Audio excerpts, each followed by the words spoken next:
जळगाव जिल्ह्यातील चोपडा नगर परिषद निवडणुकीसाठी नामनिर्देशन दाखल करण्याचा अंतिम दिवस असल्यामुळे नामनिर्देशन केंद्रावर सर्वच राजकीय पक्षांच्या उमेदवारांनी मोठ्या प्रमाणात गर्दी केली होती। चोपडा नगर परिषदेच्या निवडणुकीत शिवसेनातर्फे नगराध्यक्षपदासाठी नम्रता सचिन पाटील यांनी आपले नामनिर्देशन पत्र दाखल केले आहे।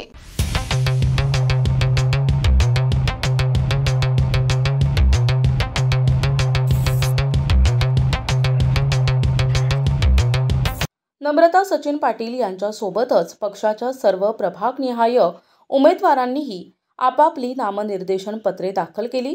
यावेळी माजी आमदार लता सोनवणे, पक्षाचे पदाधिकारी आणि कार्यकर्ते मोठ्या संख्येने उपस्थित होते। नम्रता पाटील यांनी अर्ज दाखल करताना जनतेच्या प्रश्नांना प्राधान्य देण्याची ग्वाही दिली। या उमेदवारी अर्ज दाखल करण्याच्या निमित्ताने शिंदे गटाने चोपडा नगर परिषदेत आपली ताकद दाखवून दिली आहे। नमस्कार, मी नम्रता सचिन पाटील।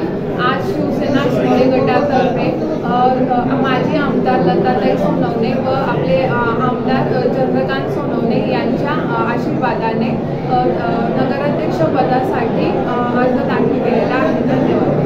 विशेष प्रतिनिधी NTV न्यूज मराठी, चोपडा, जळगाव।